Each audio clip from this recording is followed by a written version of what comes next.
नया भारत नया कानून। 150 साल के बाद 3 अंग्रेजी कानून खत्म हो गए हैं और 3 नए भारतीय कानून लागू हो गए। इसके एक नहीं अनेक फायदे हैं। सबसे पहला फायदा कि गुलामी की सोच खत्म होगी। पहले उसका नाम था इंडियन पिनल कोड, उसमें इंडिया शब्द था। अब उसका नाम हो गया है भारतीय न्याय संहिता। तो अब भारत आ गया, इंडिया की जगह भारत आ गया। पहले वाले कानून का नाम था इंडियन एविडेंस एक्ट, नए वाले का नाम है भारतीय साक्ष्य संहिता। तो वो भी इंडिया गया, भारत आ गया। आम आदमी के लिए इसमें बहुत फायदे हैं। पहली बात तो ये कि जहां आपके साथ अपराध हुआ है वहीं जाके एफआईआर कराना जरूरी नहीं है। जैसे मान लीजिए आप बंगाल में थे, वहां आपके साथ कुछ मारपीट हो गई, अब वहां से आप भागे, वहां आपके पास डर के मारे इतनी हिम्मत नहीं पड़ी कि आप वहां एफआईआर करा सको। तो आप दिल्ली आ जाओ और दिल्ली में जाके एफआईआर करा दो कि बंगाल के इस थाने में इस स्थान पे आपके साथ ये हुआ है, आपकी एफआईआर रजिस्टर हो जाएगी। दूसरा फायदा, ये एफआईआर लिखने की एक टाइमलाइन फिक्स हो गई है। तीसरा फायदा, पुलिस की जांच कंप्लीट करने की भी टाइमलाइन फिक्स हो गई है। चौथा फायदा, जब चार्जशीट कोर्ट में फाइल हो जाएगी तो 60 दिन के अंदर मजिस्ट्रेट के लिए, जज के लिए चार्ज फ्रेम करना अनिवार्य होगा। देखिए क्रिमिनल लॉ कैसे चलता है। सबसे पहले शिकायत की जाती है, शिकायत करने के बाद पुलिस उसकी देखती है कि शिकायत ठीक है या नहीं है, थोड़ा एक प्राइमा फेसी उसकी जांच करती है, फिर वो एफआईआर लिख देती है। एफआईआर के बाद जांच होती है, फिर वो चार्जशीट बनती है, वो चार्जशीट फाइल की जाती है। उसके बाद मजिस्ट्रेट उस पर सुनवाई करते हैं, 1-2 सुनवाई करने के बाद चार्ज फ्रेम करते हैं। तो अब इस सभी चार के चारों प्रोसेस का टाइम फिक्स हो गया। एफआईआर करने की टाइम फिक्स, जांच करने की टाइम फिक्स, चार्जशीट फाइल करने की टाइम फिक्स और जज के द्वारा भी चार्ज फ्रेम करने का टाइम फिक्स हो गया। इसके अलावा जो सबसे इंपॉर्टेंट है, जब पूरी बहस पूरी हो गई तो कई बार ऐसा भी देखा जाता है, बहस पूरी हो जाती है, जज साहब जो है उस मुकदमे को 6 महीने बाद उसका फैसला सुनाते हैं। उसकी भी टाइम फिक्स हो गई है कि सुनवाई के 60 दिन के अंदर आपको मुकदमे का 45 सुनवाई कंप्लीट करने के 45 दिन के अंदर आपको फैसला सुनाना ही सुनाना है।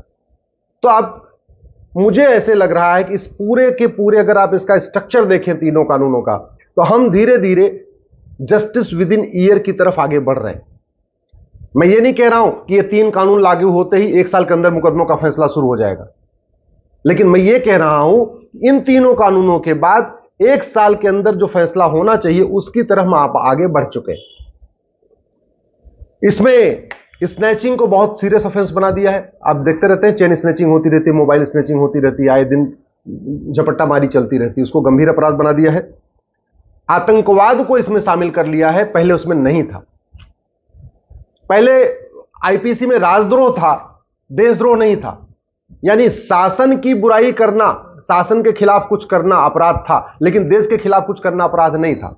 अब उल्टा हो गया, शासन के खिलाफ आप कुछ भी करिए कोई फर्क नहीं पड़ेगा, लेकिन अगर आपने देश के खिलाफ कुछ किया तो गंभीर अपराध माना जाएगा। तो अब राजद्रोह की जगह देशद्रोह आ गया है।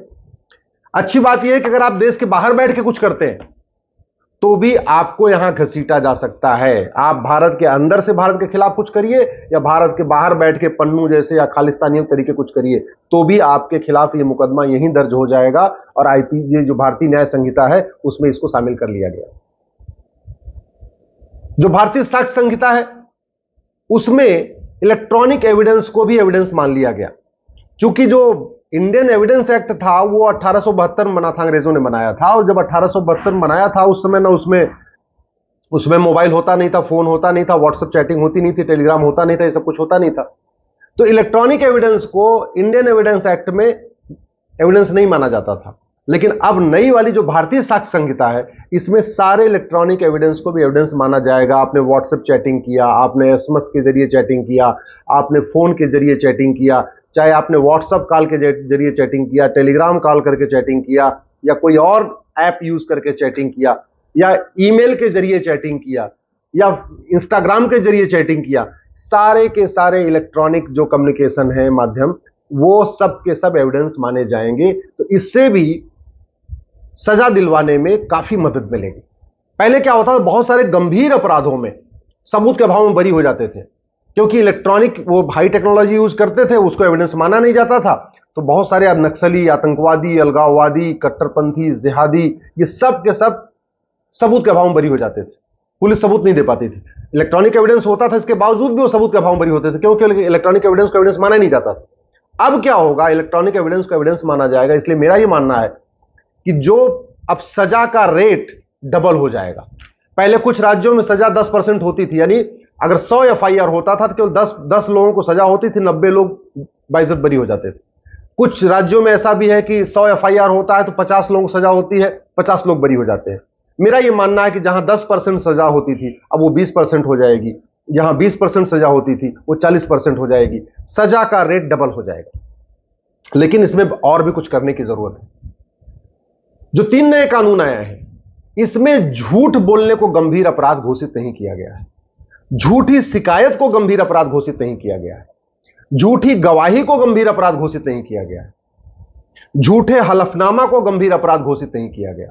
यानी मान लीजिए कोई बलात्कार का झूठा मुकदमा दर्ज कराता है, छेड़छाड़ का झूठा मुकदमा दर्ज कराता है, SC/ST एक्ट का झूठा मुकदमा दर्ज कराता है तो उसको कोई सजा नहीं होगी। तो जो मिसयूज है वो चलता रहेगा।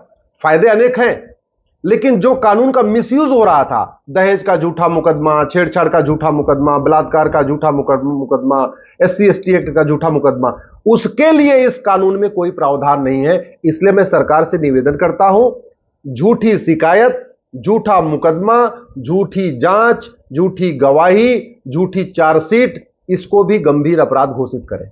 दूसरा, झूठ पकड़ने के लिए नार्को पॉलीग्राफ ब्रेन मैपिंग को मैंडेटरी करें, अनिवार्य करें, उसको भी एविडेंस माना जाए। नार्को पॉलीग्राफ ब्रेन मैपिंग को, जितने व्हाट्सएप वगैरह तो अब मान लिया गया, लेकिन अभी न तो झूठ को